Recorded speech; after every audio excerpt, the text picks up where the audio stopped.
Welcome to the Currency of Knowledge, a County National Bank wealth management podcast, the podcast where we unravel the layers of prosperity, explore the diverse meanings of wealth, and delve into the stories of those who have built their own versions of abundance. I'm your co-host, Christopher Phillips. And I'm Holly Baker. Join us on this insightful journey as we redefine wealth beyond the balance sheets and uncover the true riches that life has to offer. Let's explore the essence of wealth in all its forms. Welcome to Currency of Knowledge, another episode of our podcast. We have been doing the educational series, so now we're going to mix it up just a little bit and kind of go back to what our roots were. We're going to sit down with Brad Smith from Advisa today. Christopher will tell us a little bit about Advisa, but that is where we've all learned about our Predictive Index, which I think is very fascinating and shocking how accurate it is. Oh yeah, when you read the results of the Predictive Index, assessment, I was such a non-believer when I was doing the assessment. It asks you just for our listeners who aren't familiar with the Predictive Index, it's a sort of a personality assessment, and it only asks 2 questions, and it gives you lots of words on the screen for each question that you click. And I did it relatively quickly, thinking this is just kind of a waste of time. And then when I got the results from it, it was accurate. Yeah, I took it home and read it to my wife, and she said, yes, they understand you. Now, fun fact, you're a high A. High A. Highest. Big drive. Big drive. Highest A. Want to win. You won that one, highest in the group, in the whole bank. Congrats. And where I am never thrilled to be in second place ever, because we know my opinion on that, I think I'm right behind you, because I'm high A. You're high A, yes. We're like 2 high A's. Yeah, our predictive index is pretty close on several different components. There's a couple differences, though. I am not detail-oriented. You are more detail-oriented than me by quite a big margin. Yeah. I think I beat you in empathy, too. He's like, not surprised. About that. I'm kidding. So Brad Smith is coming. We've worked with Brad organizationally for about 2 years, I think. Mm-hmm. Brad's team at Advisa helped us define our culture at CNB. We went through a lot of work on setting the terms. Brad graduated from Purdue twice. He calls him a double boiler, which we won't hold that against him because I'm an IU fan. He has a bachelor's degree in secondary math education and an MBA from the School of Management. And so Brad lives in West Lafayette still, so he's stayed true to those Purdue roots and works with companies across the country to help define culture for organizations, which he believes, and I do too, improve the profitability when you have a clearly defined culture. Yeah. And that makes sense, because if you have a clearly defined culture, it's a better place to work. Yeah. Look forward to the conversation with Brad. Absolutely. Brad, welcome to Currency of Knowledge. We're very excited to have you here today on our podcast. It's great to be here. Honored to have the opportunity. Yeah.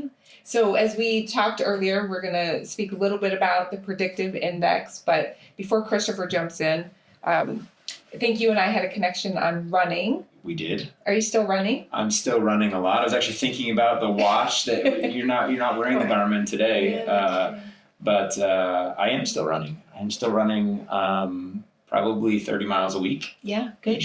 Good. So, are you training for anything?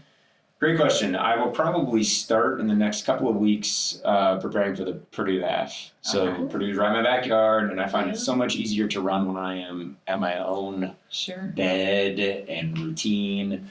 Yep. So Purdue does a half every October. So I'm nearing the 16-week training period. Yeah. Little humble brag. I'm trying to go sub 120. Wow. I ran 1:20.05 2 years ago at Purdue. Nice. And was just slightly slower than that last year. So that's a nice clip. So for all of our viewers who don't know what that pace translates to, it's just over 6 minutes a mile. Wow. That's nuts. Impressive. 6:07, something like that, 6:05.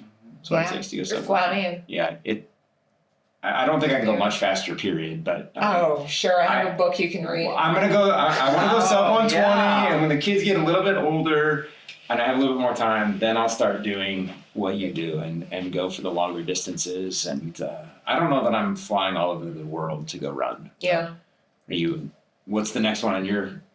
So I kind of have taken a break. I was supposed to do Tokyo in February and that got derailed. So I actually do not have a race on my list, which is really weird because I was thinking to myself, I need to put something on the calendar because it makes you go do your thing. So yeah. Do your kids run?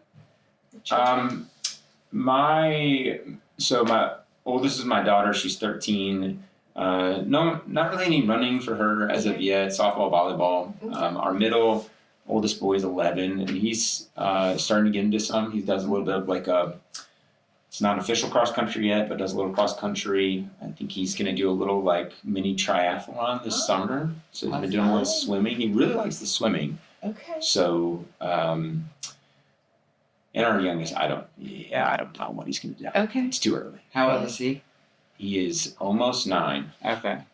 So Still exploring. yes. That's Yes. awesome. He's the most natural athlete, but he hasn't really decided there's something he is 100% ready to pursue. Yeah, he'll find it. He will. Yeah. It's fun. So, Brad, tell us a little bit about Advisa, what y'all do in your introduction. In the introduction, we talked about, we've been working with you for a little over 2 years, I think.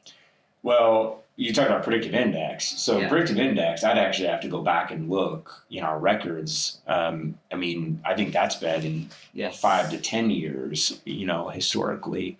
But the more earnest work over the last, I think it's been about 3 years nearly since I really started engaging. And that really aligns with about the time that Advisa started to truly pivot from just Predictive Index to a bigger picture of culture. And we, in a phrase, we talk often about helping organizations create competitive advantage through culture and leader effectiveness.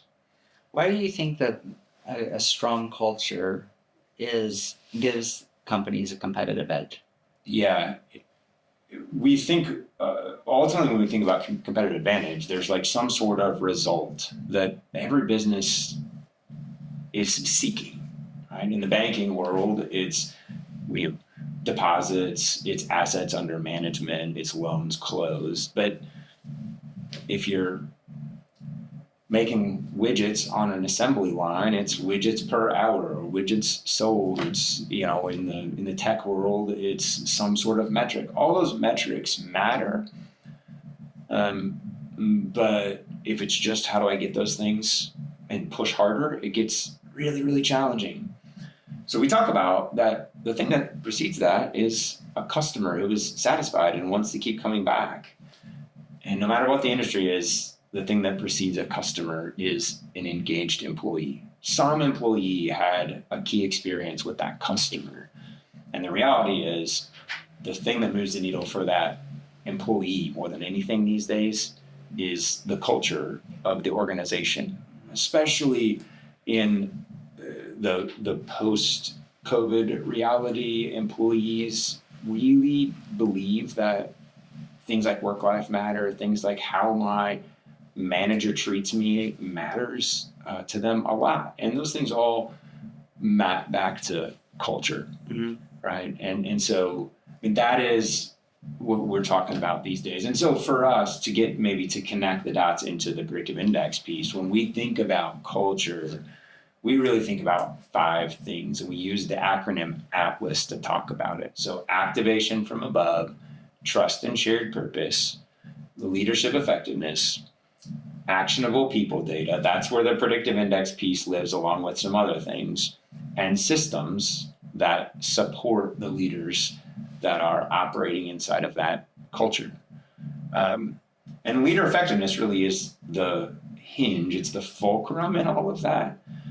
But it has to be tied to the other pieces as well, because a leader needs the support around them of the systems and the people data, so that it's not just I think the wind's blowing that way. Let's go that way, right? And it also requires that they have the support from above them in the organization and the trust and shared purpose of I have a connection with my manager, my team, but also the shared purpose of like I believe in the core pillars of the culture and like what the mission of the organization is. And also that I understand like what we're going after as an organization and as a team. Mm-hmm. That's great. So direction and clarity. Absolutely. And we take for granted a lot of times inside of organizations, especially with our people that are further down in the org chart, further from the decision makers, Sure. that they understand what the direction and the clarity is, what the why is. Yeah. So we try to tie into that a lot. Well, I think when we at CNB started to define our culture, we were going through some major transitions.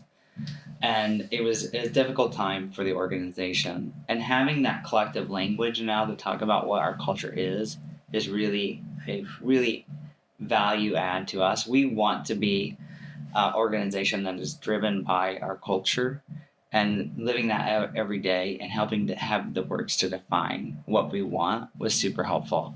Yeah, I love it. I love it. We talk about that culture is what most of your people say and do most of the time.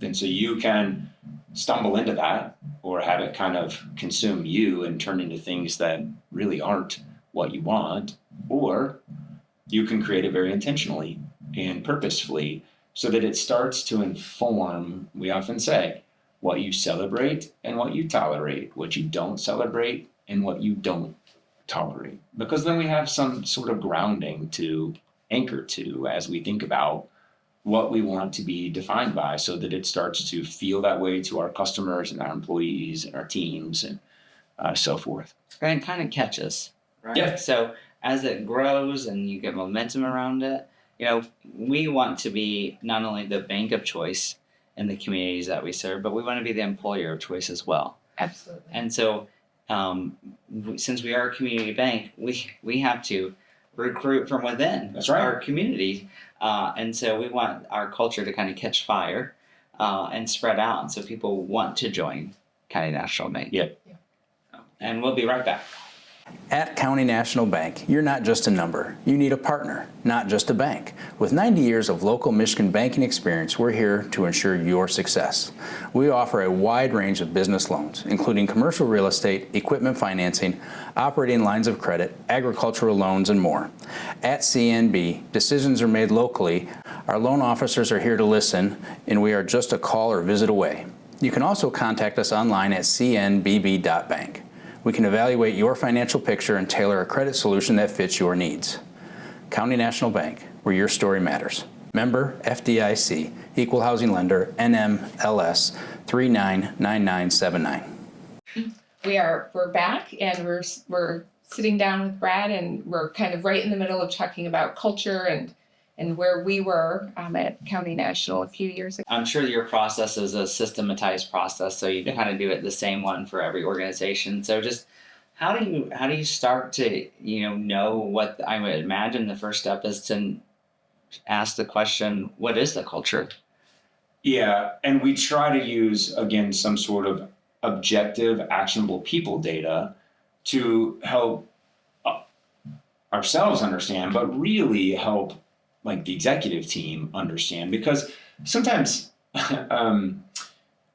people, organizations, leaders look at us to like say like, well, define our culture for us. And it's like, well, no, like, because again, it's what you say and do most of the time. We're the guide alongside to help you. And so it starts with some sort of data. And that's usually one of two places. In the County National Bank example, it was employee experience data, or sometimes called engagement data. We also have a leadership and culture assessment that is our own proprietary assessment at Advisa. We have an IO psychologist on our team that designed it. We talk about those two pieces being like the blood work of the organization. You go to the doctor, you get some blood work, and it's like, all right, now I knew I felt not great or felt like something was off, and now I got some sort of clarity about, all right, it seems like these numbers are good, these ones aren't so good. Now we start going through a process of, all right, so given that state, where do you want to go? And it's really about coming alongside and stewarding a team, an executive team, some leaders through that process of saying, hey, what do you want this to look like? What do you want it to feel like? And what does that need to mean behaviorally?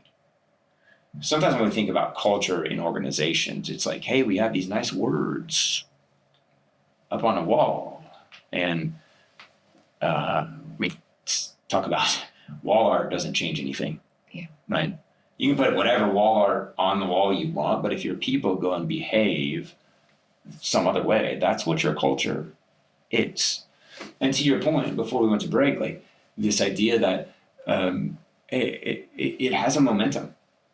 We say culture is magnetic, and magnets both attract and they also repel. Mm-hmm. So when you start to have culture going the wrong way, you're repelling all the people you want. When it starts to go the right way, you start attracting these people in a way that has a momentum, and it also has an organizational value. Right? I have clients that I have one client down in Indiana who is a grading and excavation company, and they have 50-year-old company. They've nearly doubled their revenue in the last 4 years after working with us. And part of it is because the people that just operate the machinery, they have more people knocking at their door saying, I want to work there, than they have jobs. And in that industry today, That's tough. that's tough. Yeah. Right? So it's your comment about becoming that employer of choice such that we got the right talent to help us serve the clients, to help us get the results so that we can say, hey, next year, let's grow by 20%. Let's do this. Let's open another market. Let's go do this thing. You can have the greatest plans in the world that way, but if you don't have the talent to go do it, it will fail. Mm-hmm. One of the things that strikes me is that this is a continuous, one of our core values at County National Bank is continuous improvement. Yeah. And culture is a continuous improvement. You're not always going to get it right every time. Like you said, it's things that you do and say most of the time. And there's times where you're outside of that line, but it's constantly refining, constantly building. So just talk a little bit about how this work never ends. Well, people are at the heart of what we call culture. And we believe at Advisa that people are never done. Mm-hmm. It is a constant process. And we talked about running off the top. Like this, when you don't have something to go work for, you start to regress. And the culture is the same way. You have to be brought back to it and reminded, and you have to practice, and you have to course correct, because it's ever changing and it's ever evolving. And I think the other big shift is that, particularly, I said earlier, it is the fulcrum is leadership effectiveness. And most leaders have not been taught that leading culture is their job. Mm-hmm. That it is like literally the core function of the job. And so I think that's why a lot of it is you have to keep coming back to it, because it's like, oh, I'm in the weeds on this project. And you end up doing all these other things that are important for the organization. But if you're not brought back to it, you forget. I was able to take a class that Advisa taught called Leadership Academy, and it became very clear in that process that the work is the culture. Like, that is the work. The rest of the work kind of falls into place if we get this right. And it's challenging work, and you think for every step that you think that you're taking right, you're learning in that step that you could have made it a little bit more effective. So, I think, Holly and I are on the same team, and she oftentimes is the person I go to say, how did that land? And, she'll say very slightly, not well. Or I think... Or it went well. Or it went well. Yeah. But it's valuable to be able to have that conversation, because you're only seeing it from one perspective, your own. Well, yeah, because we're not very good at seeking and taking feedback. Mm-hmm. But if we don't have feedback, it's really hard to know what to do with it. Mm-hmm. if we come back to the running example again, like that's why I love good data, because it tells me where am I hitting the mark, where am I not. And when I think about my kids, I'm always trying to teach them at this stage, like, hey, we're not here to get this perfect. So when I give you some sort of correction out on the ball field right now, I'm coaching 2 baseball teams, and it's like, good is failing 70% of the time in this sport. Yeah. And it's the same way in leadership. It's not about be perfect, it's be in process. And that is literally more than half of the battle, is how do I stay out ahead of that and continue to take the mindset of, like, this is my job. That excavation company I referenced, the CEO often says at this point, he's like, I don't even know what I do anymore. Like, I just like work on this culture thing and then we make more money. And he literally said to me the other day, he's like, I feel like I'm cheating. Like, we're like doing this stuff that no one else in our industry is doing, and we're winning bigger than everyone else. It's like, I feel like we're cheating. It's like, good, Jason, you should. That's awesome. Right? Yeah. You're playing a different game, and it allows us to get a different result. Mm-hmm.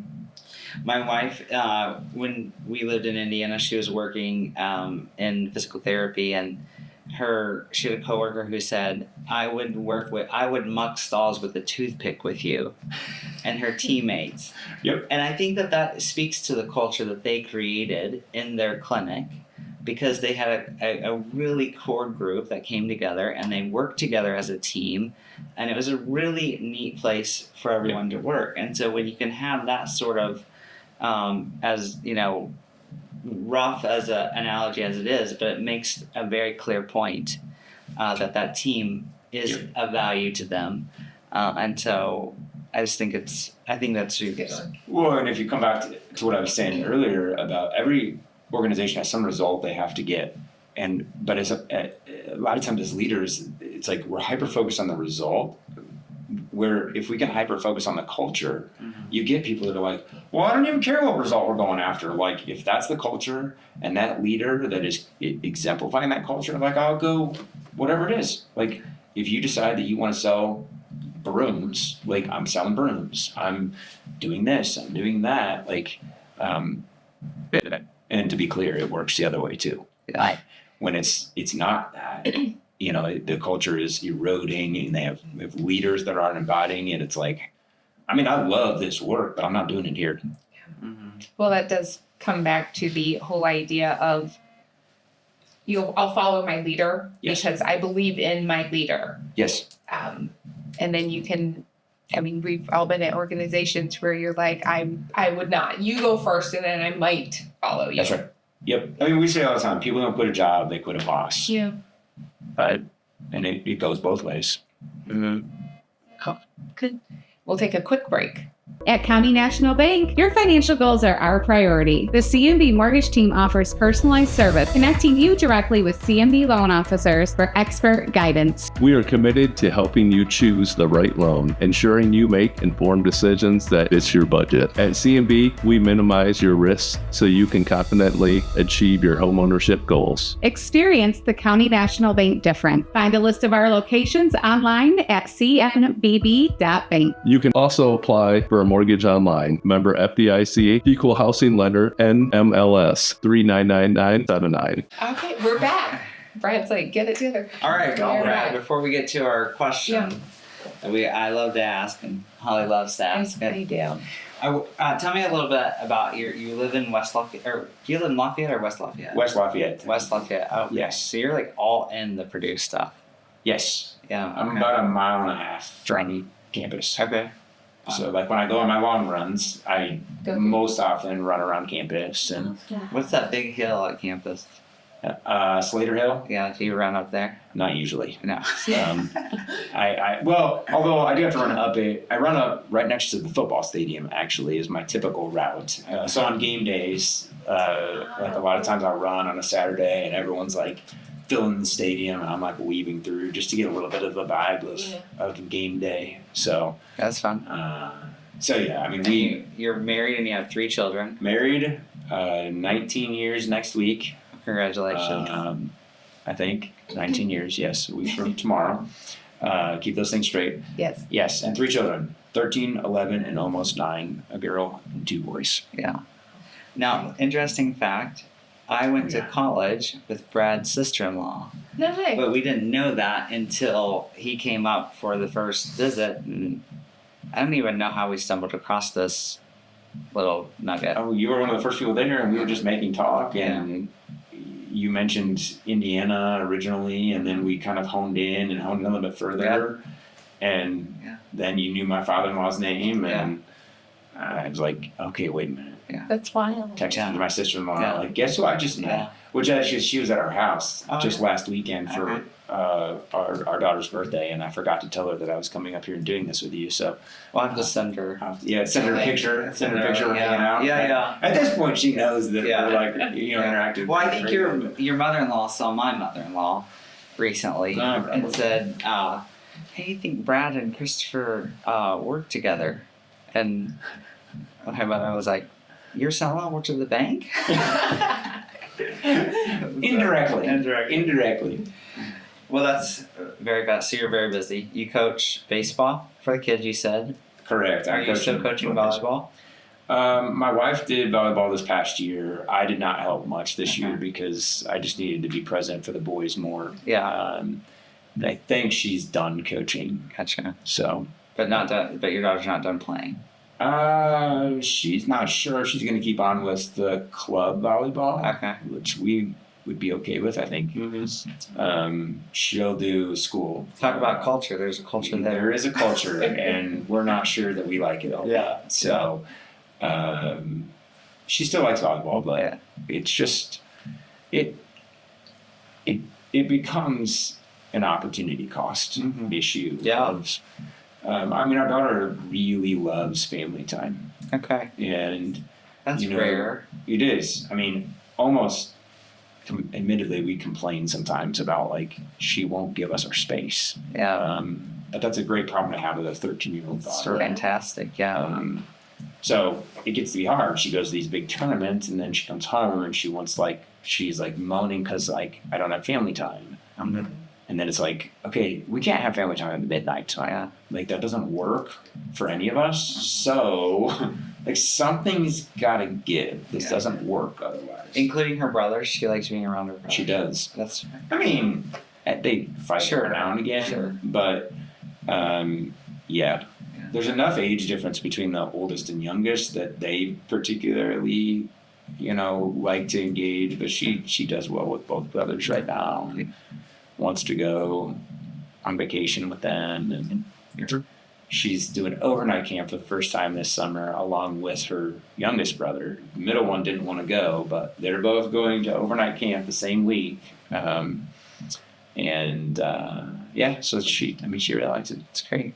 She likes it. So I'm really curious to hear your definition of what wealth is, because we've got this guy who works in organizational culture, family guy, and so just kind of curious to hear what you have to say about what wealth is. Yeah. I think for me, I think about the word abundance and generosity. So for me, I was thinking about this in the drive up here to do this, and I think about 5 different areas. So time.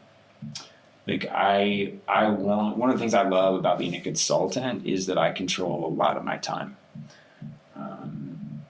I can go to be present to the kids at different times. Like to have some flexibility of time is like a key element of what wealth feels like to me and means to me. Presence is another big piece. Like it's not just enough to have time, but it is also like, am I present? Am I able to have enough presence to be with others, to be with my kids, to be with clients, to be with my wife, to be with the people that we have in our home, whatever that might be. And if you take time and presence and you put them together, I think about the third one as experience. Being able to create experiences is like a key part of wealth to me. With my kids, with my family, with people that we get to bless. We've been able to send some kids to summer camp. Like our pastor's kids don't have a lot of disposable income, and so we've just said, you want to do that? Like, let us just help you, right? So like, and for us personally, it's a lot of travel. Like that's, we don't have a huge house, we don't have nice cars, but we go on really nice vacations. And it's not because I want my kids to like think that vacations have to be extravagant, but more that we go places and we see things and we do it together. And then I do think about financial wealth, the ability to give to my family, to my children. I was blessed to not have any debt when I went to college.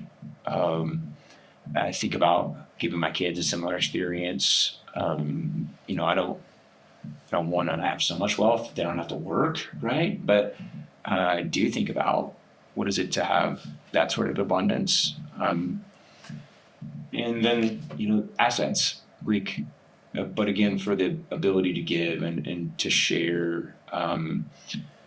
Since I was 21, my parents have had a second home on a lake in northern Indiana. And we've had lots of great experiences there. But what I respect about my parents a lot is that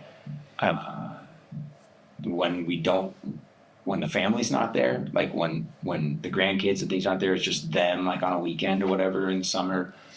Nearly every weekend, they've got somebody coming up to share time and space, right? And I remember when I was a kid, we had a family friends that had a lake place, and they did that for us, right? And now my parents are doing it, and my wife and I talk about, you know, getting a place at the beach and being able to do something similar in that sort of way.